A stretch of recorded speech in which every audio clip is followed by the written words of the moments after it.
नमस्कार, स्वागत, अभिवादन। मैं दुर्गेंद्र चौहान हूं और आप मंथन देख रहे हैं। समाजवादी पार्टी के राष्ट्रीय महासचिव और एमएलसी स्वामी प्रसाद मौर्य एक बार फिर विवादों में आ गए हैं। स्वामी प्रसाद ने सोमवार को उत्तर प्रदेश के रायबरेली में कांसी राम की प्रतिमा के अनावरण के वक्त एक ऐसा नारा दिया जिसको लेकर उनका हिंदूवादी संगठनों से फिर एक बार बटभेरा हो गया और सीधे सीधे तनातनी हो गई। स्वामी प्रसाद नई मुश्किल में फंस गए हैं और उनके खिलाफ एफआईआर भी रायबरेली में दर्ज हो गई है। स्वामी प्रसाद ने सपा प्रमुख अखिलेश यादव की मौजूदगी में कांसी राम की प्रतिमा के अनावरण के वक्त वो नारा लगाया जो 1993 में जब समाजवादी पार्टी और बहुजन समाज पार्टी एक साथ आए थे और राजनीतिक समझौता किया था, उस वक्त ये नारा लगा था और गाहे बगाहे समाजवादी पार्टी के लोग ये नारा लगाते रहते हैं भारतीय जनता पार्टी के खिलाफ। वो नारा ऐसा था कुछ कि मिले मुलायम जब काशी राम, और बाद की बात जो है वो आप खुद ही समझ गए होंगे, क्योंकि मुकदमा स्वामी प्रसाद मौर्य के खिलाफ हो गया है, इसलिए मैं भी खुद को विवादों में घसीटना नहीं चाहता। हिंदू संगठनों ने इसको लेकर आपत्ति जताई है और कहा है कि स्वामी प्रसाद मौर्य लगातार रामचरितमानस की प्रतियां फड़वाकर और गाहे बगाहे भगवान श्री राम पर अशोभनीय टिप्पणी किया करते हैं। और एक बार फिर उन्होंने भगवान श्री राम पर एक अशोभनीय टिप्पणी एक नारे के जरिए की है। इस उनके खिलाफ तमाम धाराओं में मुकदमा दर्ज कर लिया गया है। पुलिस अपनी कार्रवाई करेगी, लेकिन स्वामी के बयान के बाद एक बार फिर उत्तर प्रदेश, जहां जाति समीकरण बहुत मायने रखते हैं, वहां की राजनीति एक बार फिर गर्मा गई है, नए सिरे से गर्मा गई है। स्वामी के बयान पर बहुजन समाज पार्टी की सुप्रीमो मायावती ने तीखी प्रतिक्रिया व्यक्त की है। उन्होंने ट्वीट किया है। गौरतलब है कि स्वामी प्रसाद मौर्य लंबे समय तक मायावती के बाद बहुजन समाज पार्टी के दूसरे नंबर के नेता थे और उन्हें माना जाता है कि वो कांसी राम जी के बहुत ही करीब रहे हैं, और इसी वजह से स्वामी प्रसाद मौर्य को आगे करके अखिलेश यादव ने दलित और पिछड़ों का वो समीकरण साधने की कोशिश की जो उनके पिता मुलायम सिंह यादव ने 1993 में साधा था। और राम मंदिर आंदोलन और जो विवादित ढांचा था उसके ध्वंस के बाद जो बीजेपी के लिए लोगों में भावनाएं थी, एक ताप, एक पॉलिटिकल ताप जो क्रिएट हुआ था, उस ताप को भी इस समझौते ने न्यूट्रल किया था। वो समीकरण एक बार फिर से बगैर मायावती के, बगैर बहुजन समाज पार्टी के अखिलेश दोहराने के मंसूबे पाल चुके हैं। स्वामी प्रसाद मौर्य के खिलाफ मायावती ने टिप्पणी की है और उन्होंने कहा है, बल्कि उन्होंने अखिलेश यादव को भी इस मामले में लपेट लिया। उनका कहना है कि भाई ये अखिलेश यादव विकास और इन मुद्दों को हटके जातीय राजनीति कर रहे हैं। महत्वपूर्ण ये है कि 1993 वाली यादें इस पूरे घटनाक्रम के बाद ताज़ा हो गई हैं। दरअसल स्वामी प्रसाद ने 1993 के दौर में सपा और बसपा गठबंधन में लगाए जाने वाले नारे को मंच से दोहरा दिया है, जो कभी समाजवादी पार्टी और बसपा के समर्थक मिलकर लगाया करते थे। अब इस नारे को स्वामी प्रसाद मौर्य ने अखिलेश के साथ दोहराकर उत्तर प्रदेश में नई राजनीतिक फिजा बनाने की कोशिश की है। मंथन में आज चर्चा करेंगे कि क्या 1993 की हवा 2024 के लोकसभा चुनाव में नई फिजा बनाएगी।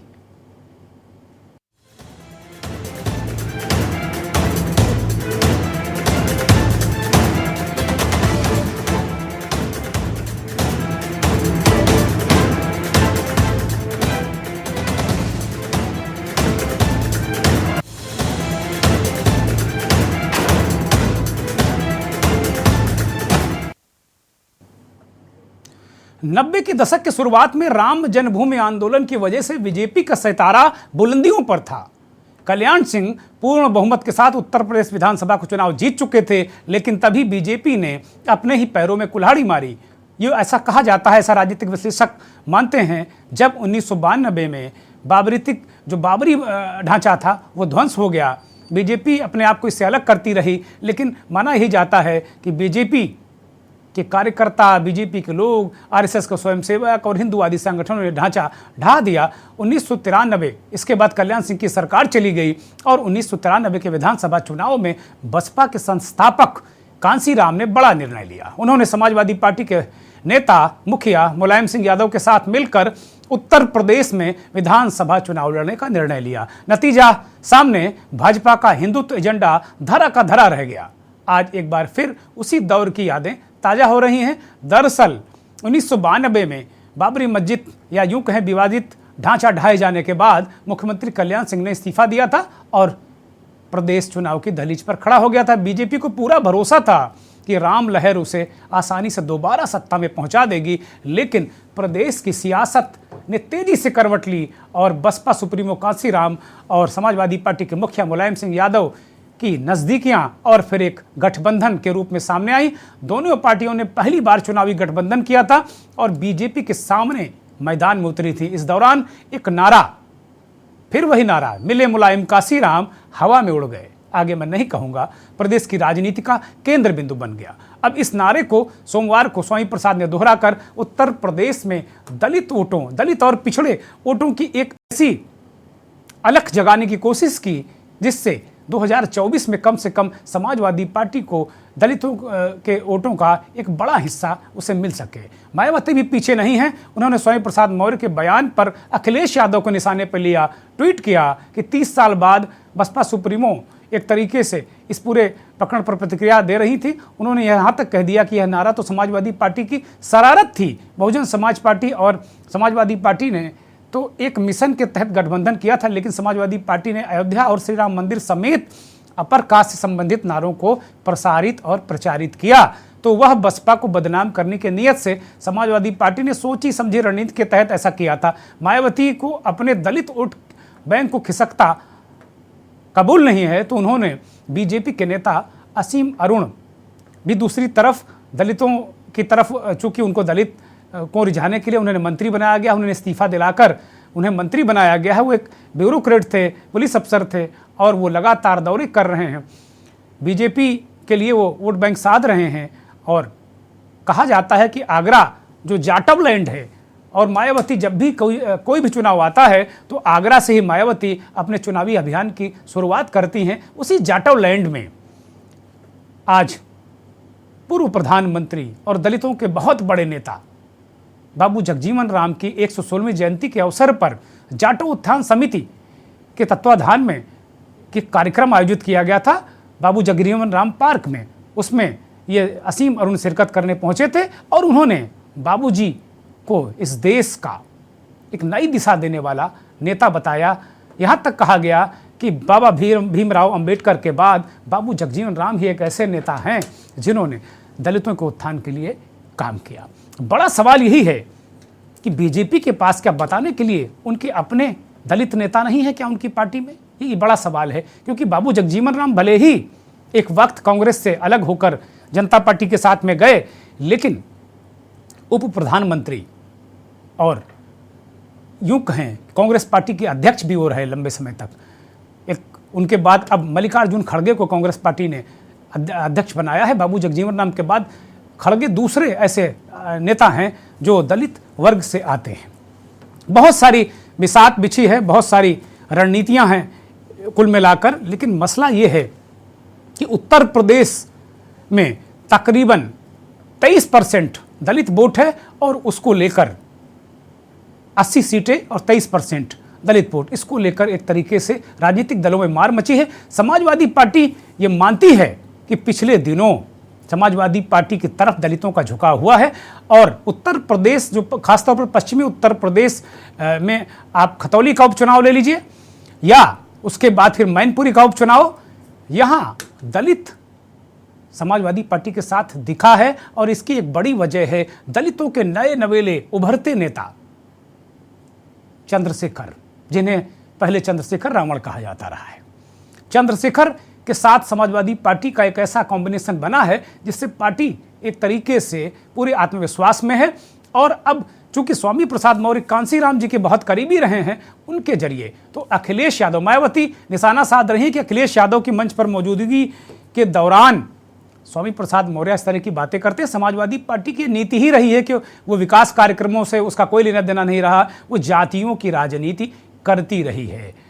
बड़ा सवाल इसको देश के परिप्रेक्ष्य में देखना होगा क्योंकि उत्तर प्रदेश की चर्चा इसलिए बार बार कर रहे हैं क्योंकि यूपी बहुत बड़ा राज्य है और 80 लोकसभा सीटें हैं, देश में सबसे ज़्यादा लोकसभा यहाँ की सीटें हैं। लेकिन ये सारी कवायद अगर बाबू जगजीवन राम को भाजपा अंगीकार करने के लिए आतुर है तो कांसी राम को समाजवादी पार्टी, मसला वही है।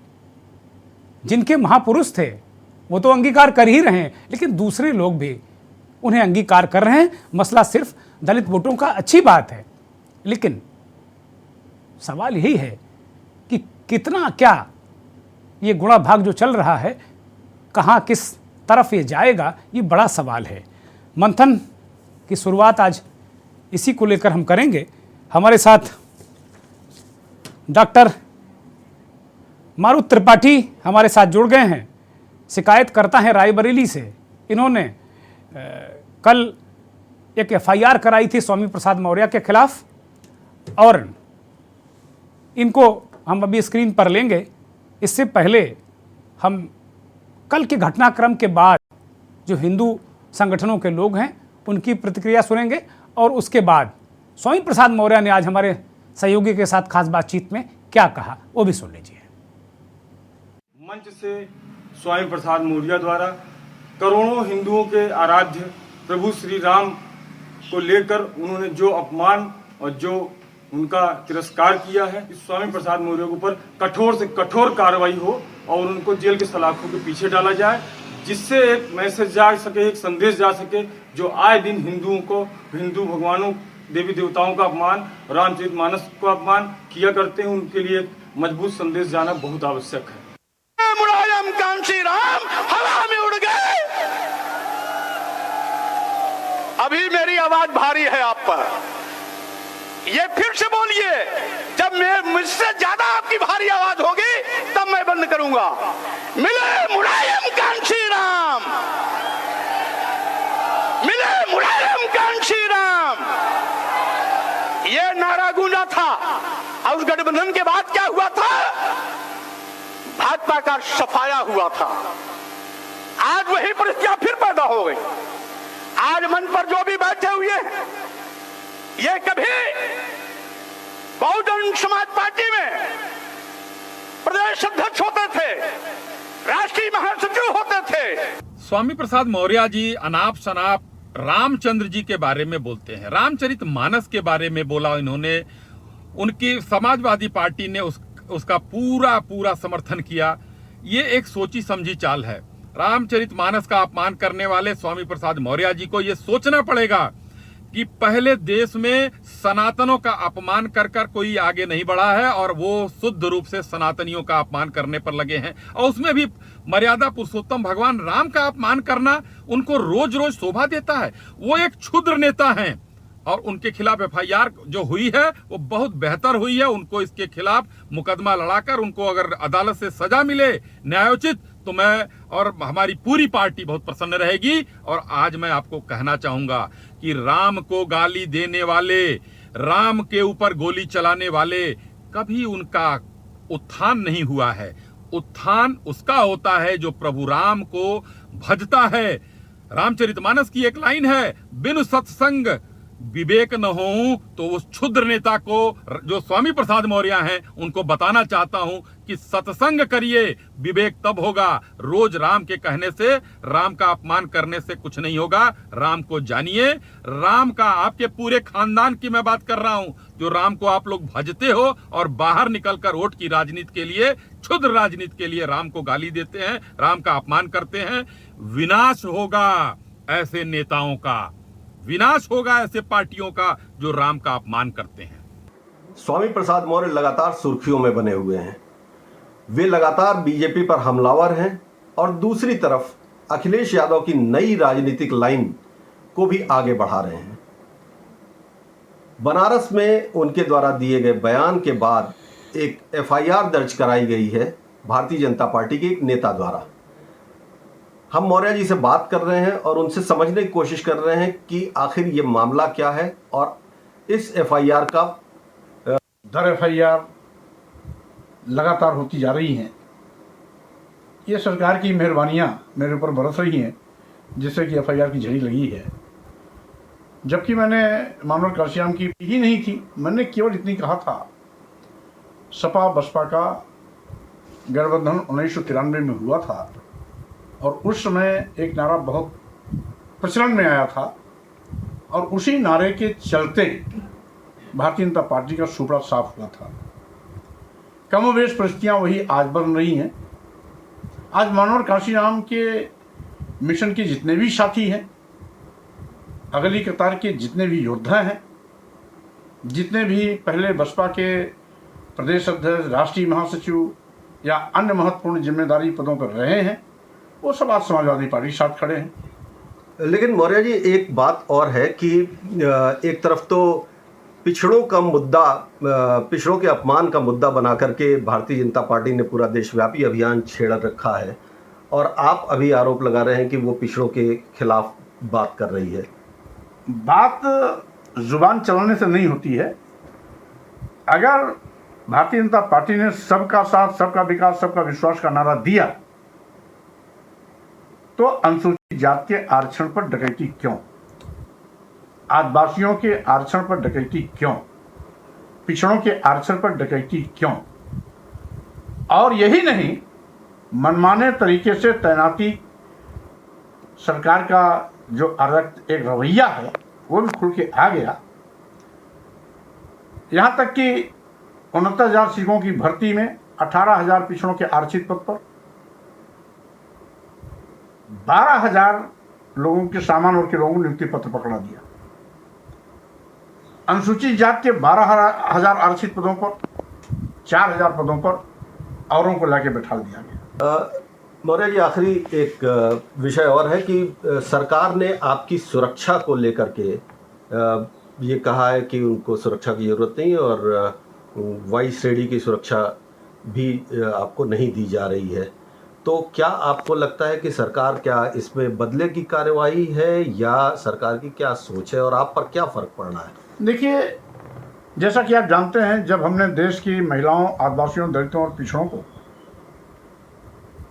सम्मान दिलाने की बात की तो बहुत से यथास्थितवादी ताकतों वाले लोग धर्म की दुहाई देकर, किसी ने मेरी हत्या के लिए सरकलम करने के लिए 51 करोड़, कोई ने 51 लाख, किसी ने 21 लाख देने की घोषणा की, किसी ने 5 लाख रुपए की तलवार खरीद कर हवा में लहराते हुए कहा कि मैं इस तलवार को इसीलिए खरीदा हूं कि इसी स्वामी प्रसाद मौर्य की हत्या करूंगा। किसी ने मेरे जीभ काटने के लिए 21 लाख पर 11 लाख रुपए की घोषणा की, तो किसी ने कान नाक काटने की बात की, तो किसी ने दांत काटने की बात की। 1 दर्जन ऐसे लोग हैं जिनके खिलाफ FIR तक नहीं हुई है।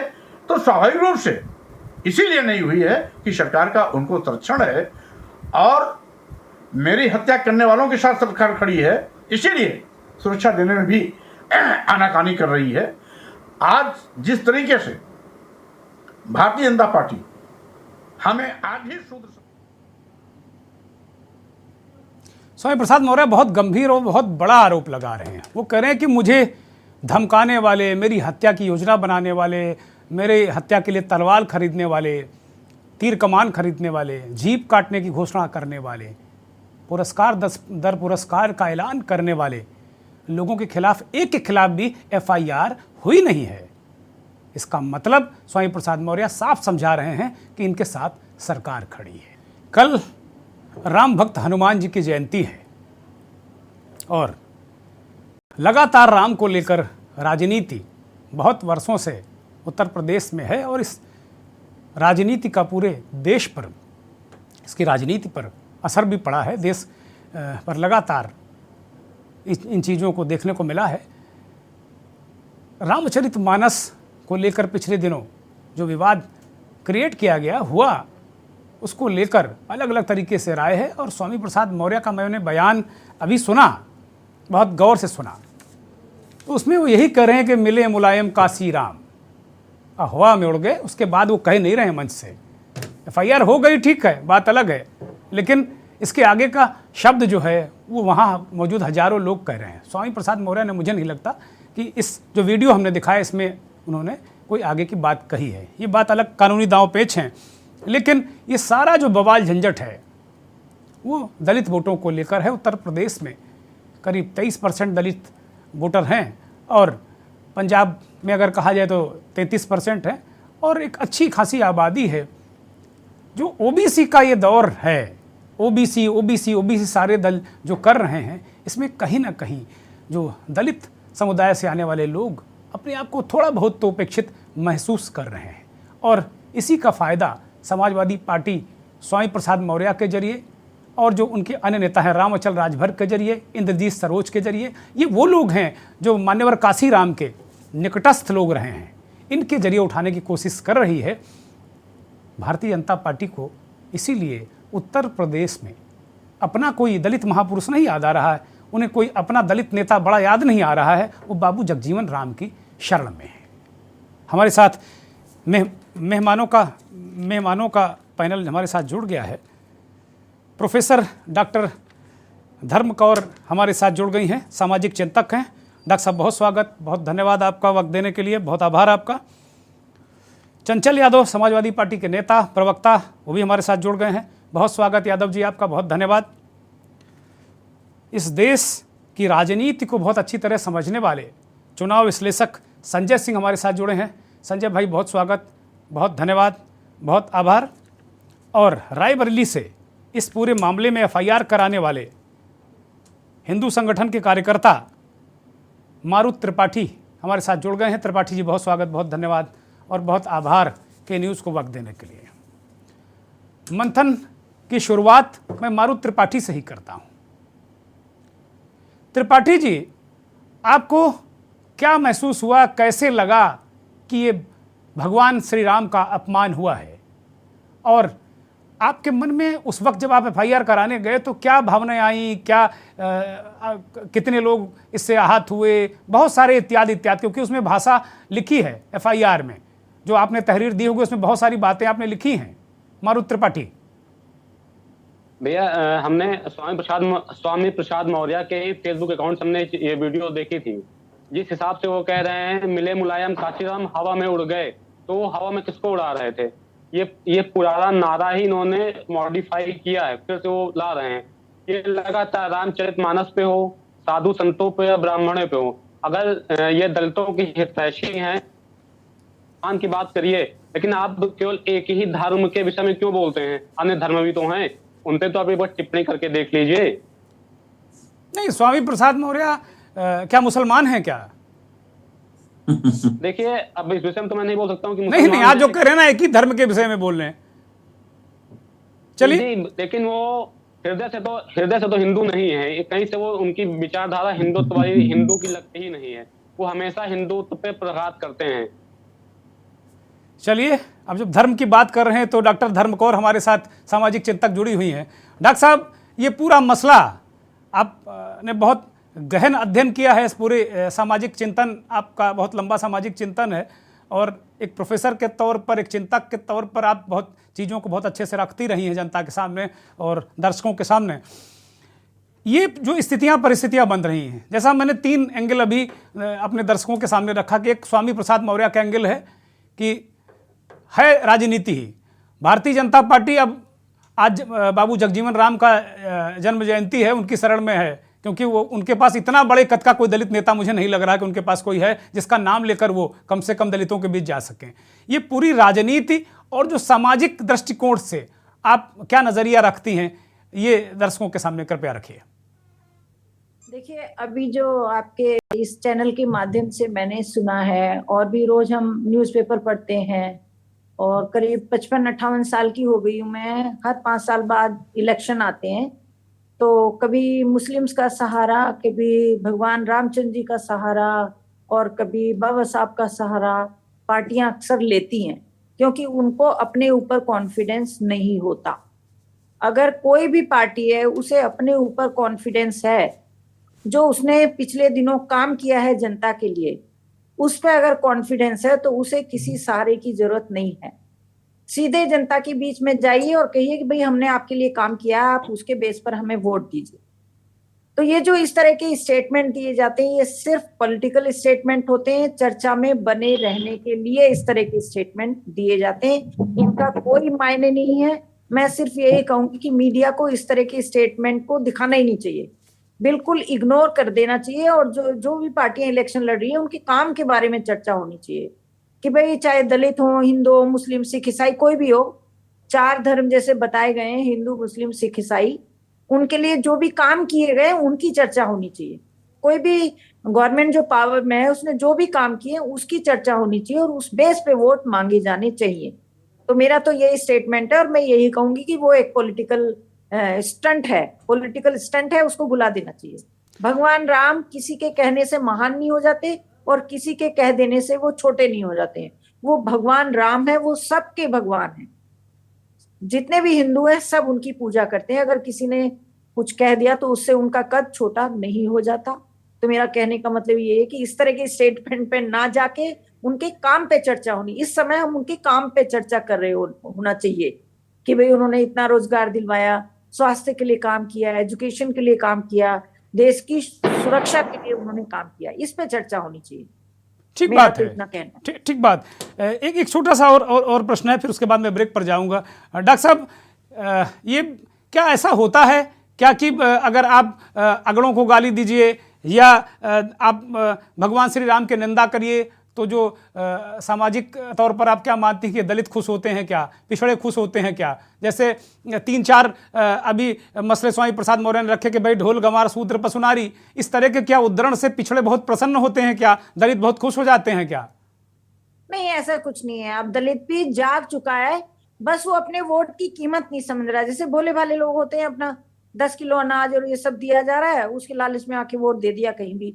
उनको सोचना चाहिए कि हमारे बच्चे बड़े हो रहे हैं, उन्हें एजुकेशन, अच्छी एजुकेशन चाहिए, अच्छी सुविधाएं चाहिए, उस बेस पे वोट करना चाहिए। कोई इनसे खुश नहीं होता, ना कोई नाराज होता है। ये सब टीवी पे दिखाई देता है, शहरों में कहीं कुछ नहीं है। अगर कोई हंगामे भी होता है तो वो पार्टी के वर्कर करते हैं हंगामा, आम आदमी नहीं करता। आम आदमी शांति चाहता है, शांति से इलेक्शन हो, शांति से वोट हो और शांति से सरकार बन जाए।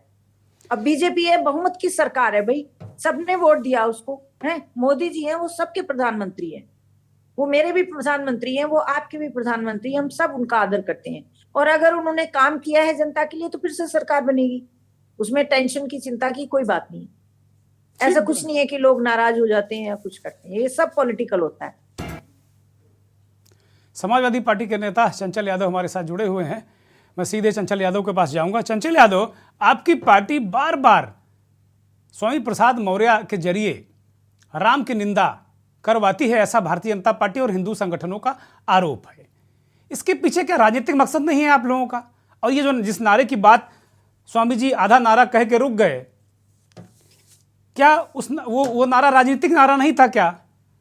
चाहे आप रामचरितमानस को फाड़ने को लेकर हो, चाहे उन दोहा और सोरठा और चौपाइयों के निंदा करने की बात हो, ये कौन सी राजनीति आपकी पार्टी कर रही है?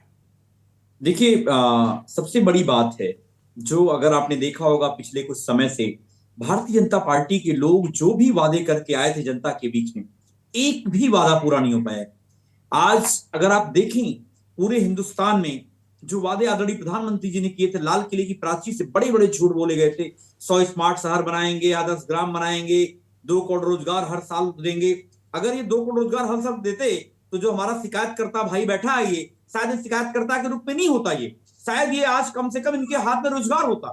लेकिन भारतीय जनता पार्टी के लोग केवल नौजवानों को केवल उन्हें गुमराह करने की कोशिश करने, उन्हें डिवाइड एंड रूल। आप समझिए आज के समय में कितना बड़ा दुर्भाग्यपूर्ण है। मैडम बैठी हैं, बहुत अच्छी बात कह रही थी।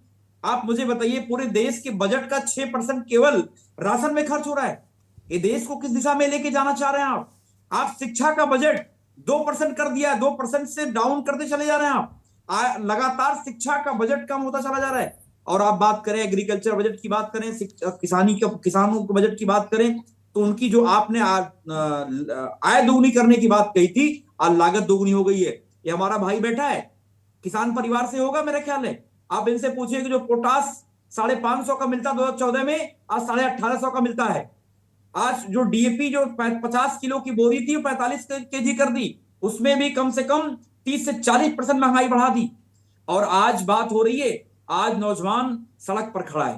और चंचल यादव, आपको भी तो उन्हीं मुद्दों की बात करनी पड़ रही ना। ठीक है, आप टीवी स्क्रीन पर बढ़िया बातें कर रहे हैं, बहुत अच्छी बात कर रहे हैं।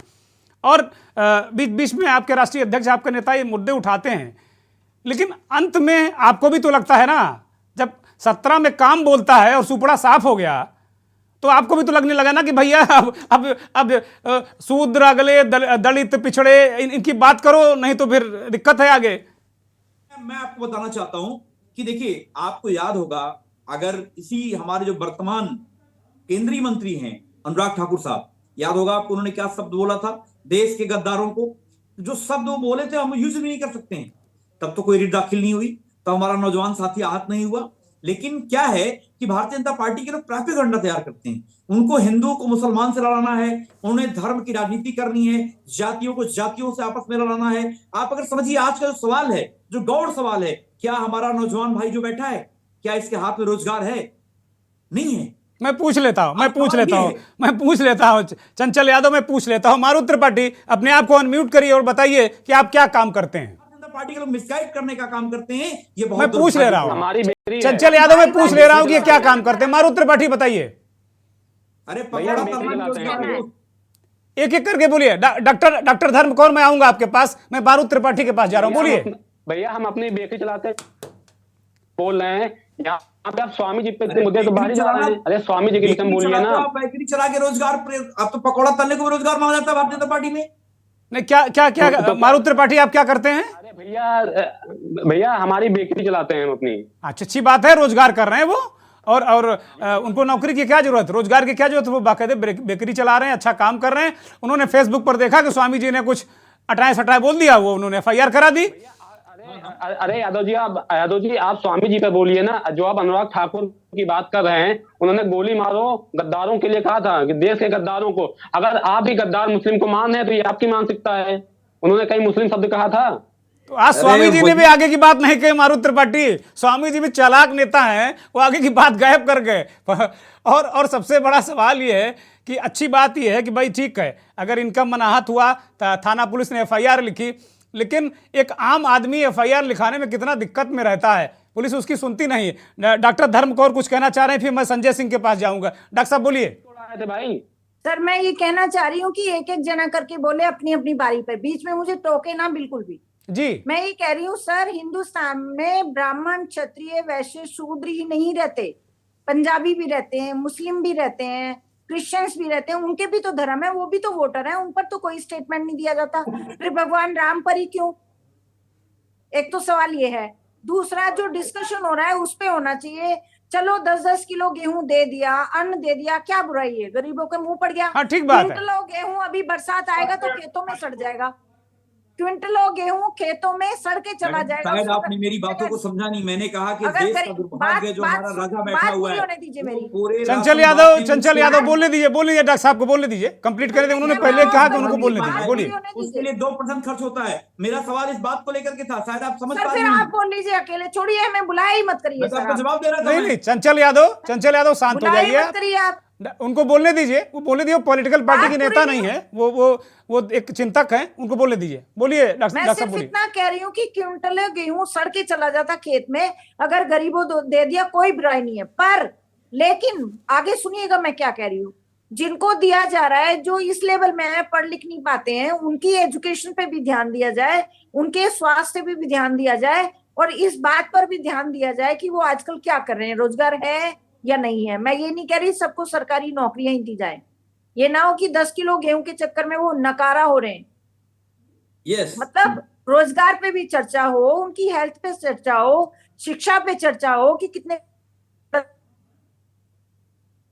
जी, डॉक्टर धर्मकौर का कुछ नेट प्रॉब्लम कर रहा है। बोलिए डॉक्टर साहब, कंप्लीट करिए। 10 किलो गेहूं दे दिया तो उसमें कोई बुराई नहीं है, ठीक बात है। जाता है खेतों में, क्या बुराई है? ठीक है डॉक्टर साहब, अब आपकी बात कंप्लीट हो गई।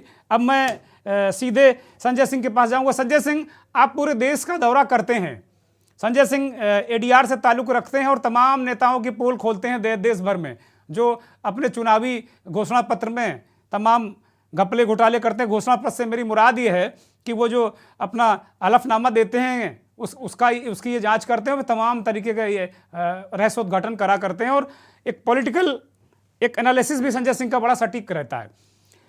संजय सिंह, ये जो दलित वाला फैक्टर अचानक भारतीय जनता पार्टी बाबू जगजीवन राम के सहारे आगे हम देख रहे हैं आज उनको लेकर बहुत सारे कार्यक्रम। स्वामी प्रसाद मौर्य लगातार इस तरह की टिप्पणी कर रहे हैं। भाजपा कह रही है कि भाई अखिलेश यादव ऐसा करा रहे हैं, राम पर टिप्पणी करा रहे हैं।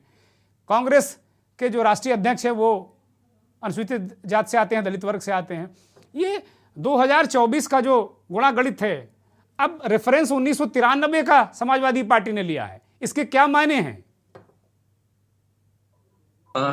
चौहान साहब, मैं जहां तक समझ रहा हूं कि कई बार राजनीतिक जो परिदृश्य है और राजनीतिक परिदृश्य के बीच में जो अभी हाल का जो सिनारियो है, मैं पहले तो आपको बहुत धन्यवाद देना चाहूंगा कि आपने कहा, क्योंकि हमारा काम राजनीति में उन सारे विषयों को जानने का है कि किस तरह से लोग, और अभी इन दिनों एडीआर बहुत ज्यादा इंगेज है, खासतौर से जो अभी सुप्रीम कोर्ट का वर्डिक्ट आया है, उस वर्डिक्ट को कैसे हम चुनाव सुधार की दिशा में देखते हैं। हम लोग पूरी टीम उसमें लगी है।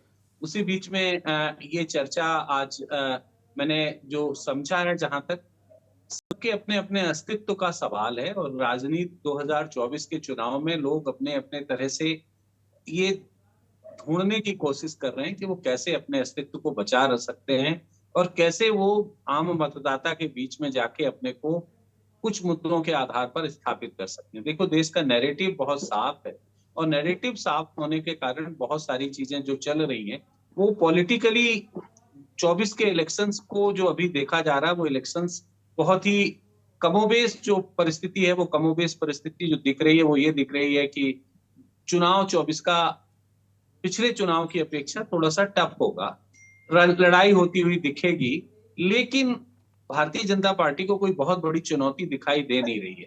लेकिन बाकी के दूसरे दल जो हैं वो अपने तरह से अपनी चीजों को स्थापित करने की कोशिश कर रहे हैं, और इन कोशिशों के बीच में जो परिस्थिति है वो इस तरह के जो मुद्दे आ रहे हैं। लेकिन जो असली मुद्दे हैं वो मुद्दे मुझे जो लग रहा है कि चुनाव सुधार का है, भ्रष्टाचार का है, बेरोजगारी का है, वो सारे मुद्दे अभी गौण होते जा रहे हैं। और कैसे हम आपस में लोगों को लड़ाने और बांटने का जो कर रहे हैं, मुझे लग रहा है कि ये सामाजिक सौहार्द बिगाड़ने का एक पूरा माहौल है। कोई भी अगर कुछ भी बोल रहा, और भारत में इस समय हम जो समझ रहे हैं कि जो अहम मुद्दे हैं, जो सबसे ज्यादा अहम मुद्दे हैं, वो मुद्दे गायब होते जा रहे हैं, और ये कुछ मुद्दे आते जा रहे हैं। आप देख रहे होंगे कि बिहार में क्लाइमेट चेंज एक बहुत बड़ा चुनौती है। जिस तरह से अभी पिछले दिनों में मौसम बेमौसम बरसात और तमाम सारी चीजें हुई, किसान बुरी तरह से परेशान है, और तमाम सारे हालातों के बीच में किसी तरह से लोग सर्वाइव करने की कोशिश कर रहे हैं। लेकिन उन सब के बीच में ये 24 का इलेक्शन एक अपने आप में अपने अस्तित्व को बचाए रखने के लिए तमाम तरह की चीजें हो रही। मुझे जो लग रहा है कि बहुत अभी कुछ कहना कि इससे कुछ बहुत बड़ा परिदृश्य निकलेगा, परिदृश्य जो अभी निकलेगा वो कर्नाटक इलेक्शंस के बाद देश में कुछ एक तस्वीर सामने उभर के आएगी, और मुझे लगता है कि उसके बाद से 24 के इलेक्शंस का रोड मैप दिखना शुरू होगा। और फिर जब 3 राज्यों के चुनाव, खासतौर से मध्य प्रदेश, छत्तीसगढ़, राजस्थान के होंगे, उसके बाद काफी परिस्थिति साफ होगी। धन्यवाद। संजय जी, ये बहुत मैच्योर विश्लेषण आपने किया, इसके लिए बहुत साधुवाद आपका। मेरा कहने का तात्पर्य ये है कि अभी एक सुप्रीम कोर्ट के एक जज साहब ने ये भी टिप्पणी की कि अगर धर्म को, जो धार्मिक बयान हैं, इनको अगर हम राजनीति से हटा दें तो सब कुछ ठीक हो जाएगा, स्थिर हो जाएगा, जो हल्ला गुल्ला जगह जगह मचा है, और इससे सामाजिक स्थिरता भी आएगी। मैं ये प्रश्न डॉक्टर धर्म कौर से लूंगा, क्योंकि आप सामाजिक चिंतक हैं और समाज को बहुत अच्छी तरीके से पढ़ती हैं और लिखती भी हैं। डॉक्टर साहब, ये सुप्रीम कोर्ट के जज साहब ने इस बात को कहा है, आपका क्या मत है कि राजनीति और जो धार्मिक बयान है, इनका जो आपस में घमंजा है, घालमेल है, ये किस तरह की परिस्थितियां पैदा करता है? नहीं, ये तो माहौल खराब करता है। इस तरह की स्टेटमेंट तो देने ही नहीं चाहिए, और दिए जाए तो उसको बैन करना चाहिए। सारे चैनल है, उनको दिखाया नहीं जाना चाहिए। धर्म के बारे में तो बात ही नहीं होनी चाहिए इलेक्शन के टाइम। ये तो एक धर्मनिरपेक्ष राष्ट्र है, यहाँ सब धर्मों के लोग निवास करते हैं, तो कभी भी धर्म के नाम पर इलेक्शन, ये तो बहुत ही गलत बात है। इसको तो बैन करना चाहिए, नहीं दिए जाने चाहिए इस तरह के स्टेटमेंट। और फिर देखने में आता है जैसे भगवान राम, और जैसे फिल्में भी बना देते हैं और भी कर देते हैं। इस तरीके से तो मजाक उड़ाना है, ये नहीं होना चाहिए, गलत बात है। सब धर्मों के लोग रहते हैं और उसको रेस्पेक्ट मिलना बहुत जरूरी है। मैं कह रही हूँ ना, जैसे गुरु गोविंद सिंह जी हैं पंजाबियों के, क्रिश्चियंस में भी हैं, या मुस्लिम्स भी रहते हैं, उन पर तो कभी स्टेटमेंट नहीं आता। तो फिर हिंदुओं के जो भगवान है वो फालतू है, उनको रेस्पेक्ट नहीं मिलनी चाहिए। तो इस तरह की तो कार्रवाई होनी चाहिए और बिल्कुल बैन होना चाहिए कि इस तरीके से। अब आप देखिए, वैसे तो जातिवाद हटाओ के नारे होते हैं, और जब इलेक्शन आता है तो सबको जातियां याद आ जाती हैं। उससे पहले से डॉक्टर साहब, उससे पहले सारे दल कहते हैं कि हम जातिवादी राजनीति नहीं करते हैं। ये रटा रटाया टेप बजाते हैं सारे दल जी, सारे दल टेप बजाते हैं। अब रटा रटाया एक बयान बजाते रहते हैं कि हम जातिवादी नहीं हैं, हम जातिवादी राजनीति नहीं करते हैं, और करते सारे दल वही राजनीति हैं। नहीं, जब इलेक्शन आते हैं तो बार बार याद दिलाया जाता है, तुम उस जाति से हो, तुम उस जाति से हो, तुम उस जाति से हो। जबकि आम सड़क पे कोई किसी की जात नहीं पूछता है, दुकान पे जाओ वहां कोई किसी की जात नहीं पूछता है। तो जितने ये पॉलिटिकल पार्टीज हैं वो बार बार दिलवाते हैं याद कि वो उस जात का है, वो उस जात का है। अच्छा, राजनीति में क्या जातियों का कोई महत्व नहीं है क्या? मैं एक छोटी सी टिप्पणी लूंगा, फिर ब्रेक पर जाऊंगा, बोलिए। ये सब नहीं होना चाहिए, जात पे इलेक्शन नहीं लड़ा जाना चाहिए भाई, आप काम पे इलेक्शन लड़िए। किसी पार्टी ने अगर बढ़िया काम किया है तो उसे किसी में ताकत नहीं है कि उसको हरा दें, और उसी चीज पे मैं भी डिस्कशन। बैठा हूं, मुझे बोलने के लिए मैडम तो 3 बार बोल चुकी हैं। नहीं, मैं आ रहा हूं। वो कह रहे हैं कि भाई राजनीति और धर्म और जाति, इसका घालमेल होना नहीं चाहिए, ये घमंडा ठीक नहीं है। और दूसरी बात उन्होंने कही कि भाई ये आप काम पर बात होनी चाहिए। आप राम पर बार बार टिप्पणी होती है, हिंदुओं के आराध्यों पर बार बार टिप्पणी होती है, क्यों? हेलो, चंचल यादव बोलिए। हाँ जी, देखिए सबसे बड़ा सवाल आज के समय में ये है कि अगर आपने देखा होगा आदरणीय अमित शाह जी जहां भी रैली हो रही है वो 2024 में जनवरी में मंदिर की बात केवल कर रहे हैं। अभी उनसे पूछा जाए कि आपने 70 साल बनाम 60 महीने की बात जो करी थी उसका क्या, उसके लिए आपने क्या किया? आज अकेले केवल रेलवे में 3.25 लाख नौकरियां खत्म हो गई। आपको सुनकर के आश्चर्य होगा कि जितने भी जॉब्स थी आज अग्निवीर बनाए जा रहे हैं। आप सोचिए, नौजवानों को 4 साल की नौकरी दी जाएगी अग्निवीर में, और वो क्या ट्रेनिंग करेंगे और देश की सेवा क्या कर पाएंगे? वो उनके मन में क्या देश के लिए जज्बा कैसा हो पाएगा? सवाल आज के समय में ये है, जो आज भारतीय जनता पार्टी के लोग जिससे ठेका प्रणाली के द्वारा नौजवानों को जो है उनके भविष्य का खिलवाड़ कर रहे हैं, ये बहुत दुर्भाग्यपूर्ण है। अगर मैं पूछूं, अगर आज के समय में देखिए आप कि क्या भारतीय जनता पार्टी ने जो भी वादे किए, क्या एक भी वादा पूरा हुआ?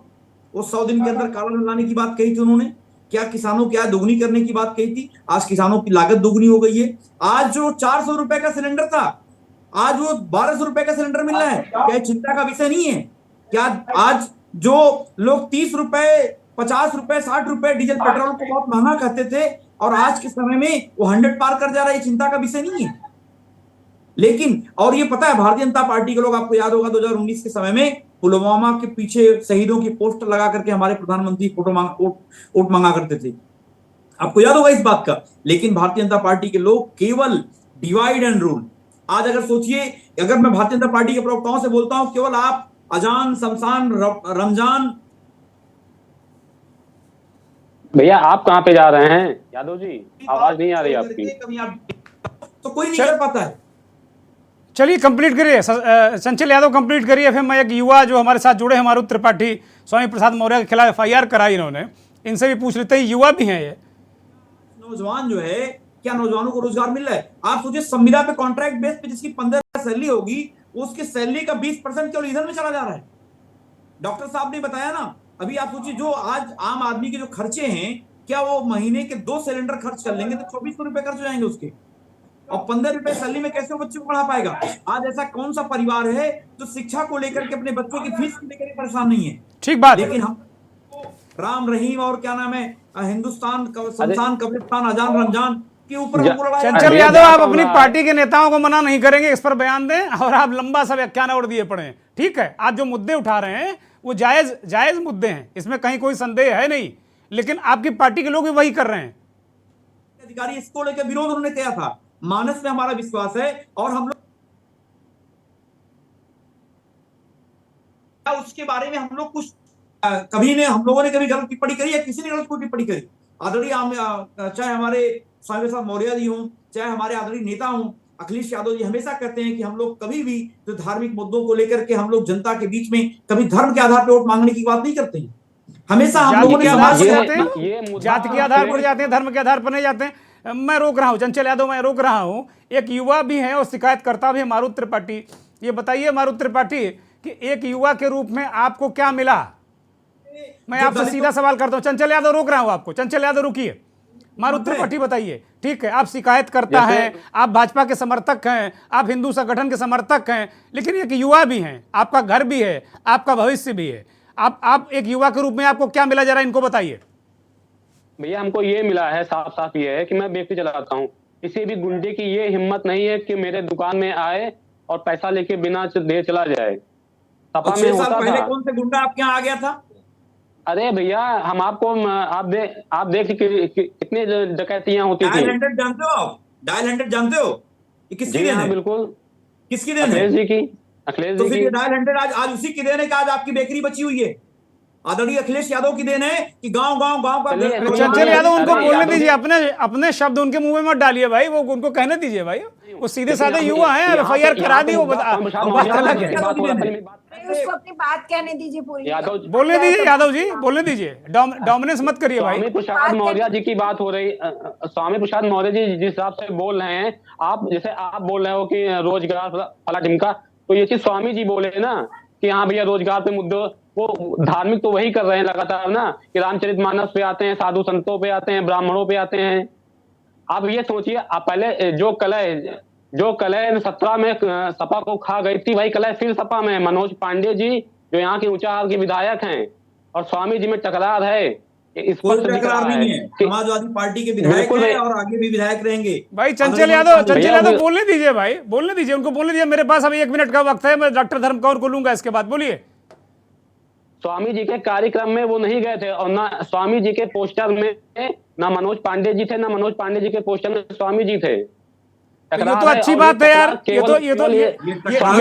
ये तो भारतीय जनता पार्टी के समर्थकों के लिए अच्छी बात है। आपको खुश होना चाहिए। आप खुश रहिए। बिल्कुल भैया। अरे नहीं, अरे यादव जैसे बताइए कि जो उन्होंने बोला है, मिले मुलायम काशीराम हवा में उड़ गए, तो हवा में वो क्या उड़ा रहे थे? अरे हवा में उड़ने की बात नहीं है, बात वहां पर प्रभु श्री रामचंद्र जी को लेकर के नहीं है। समझो बड़ी बात आप। अरे प्रभु श्री रामचंद्र जी को कोई लेकर के बात नहीं है। देखिए भाई साहब, मैं आपकी तरफ प्रवक्ता नहीं हूँ, ठीक है ना, तो वो हवा में क्या उड़ा रहे थे, मुझे आपको इस चीज का जवाब दे दीजिए। मेरे बड़े भाई वो सीधे साधे एक कारोबारी है मारुति त्रिपाठी भाई, आप लोग की तरह इतने प्रखर और तेज प्रवक्ता नहीं है। उन्को अपनी बात रखने दीजिए, वो एक आम आदमी है, उनको हमने बुलाया है आज। मारुत भाई बोलिए, साथी हमारे बोलिए आप। भैया मैं कह रहा हूँ कि वो हवा में क्या उड़ा रहे थे, जो ने ढोल गवार शुद्ध पर सुनाई सकल ताड़ना के अधिकारी, तो ताड़ना का अर्थ क्या होता है आप बता दीजिए कि ताड़ने का नहीं, मैं ये सवाल लेता हूं 10 सेकंड में, बताइए हवा में क्या उड़ा रहे थे। चंचल यादव बताइए, फिर मैं डॉक्टर साहब के पास जाऊंगा। बोलिए चंचल यादव, बताइए क्या उड़ा रहे थे हवा में? वो पूछ रहे हैं जी। मैं आपको चीज बताऊं कि अन्य धर्मों में केवल धर्माचार्य बोलते हैं, लेकिन हमारे यहाँ कोई भी बोल सकता है, ठीक है ना। पहले आप जो मैं कहा ताड़ना का आप अर्थ बताइए, फिर मैं आपको बता दूंगा। चलिए अब ताड़ना पे चर्चा किसी दिन और कर लेंगे, मेरे पास वक्त नहीं। डॉक्टर धर्मकौर, फाइनल कमेंट के लिए आपके पास आ रहा हूं। बोलिए डॉक्टर धर्मकौर। सर फाइनल कमेंट यही है कि ये सब वोट की राजनीति है। स्टेटमेंट दिया स्वामी प्रसाद मौर्य जी ने, लेकिन इस बहाने इतने सारे लोगों को टीवी पे आने का मौका मिल गया, बस, और कोई खास बात नहीं है। ये सिर्फ राजनीति। बहुत बहुत शुक्रिया, बहुत बहुत शुक्रिया सभी मेहमानों का। डॉक्टर धर्मकौर, शिकायतकर्ता मारुति त्रिपाठी, आपका शुक्रिया। चंचल यादव, संजय सिंह, आपका भी बहुत बहुत शुक्रिया। बहुत बहुत धन्यवाद उन करोड़ों दर्शकों का जो के न्यूज़ को देखते हैं, हमारे इस खास कार्यक्रम मंथन को देखते हैं। बहुत बात पते की कह गई डॉक्टर धर्मकौर, सामाजिक चिंतक हैं, कह रहे हैं कि ये बहुत सारे लोगों को टीवी पर आने का मौका मिल गया, बहुत सारे लोगों को बयान देने का मौका मिल गया। बयान स्वामी प्रसाद मौर्य ने दिया। बहुत बहुत धन्यवाद, नमस्कार।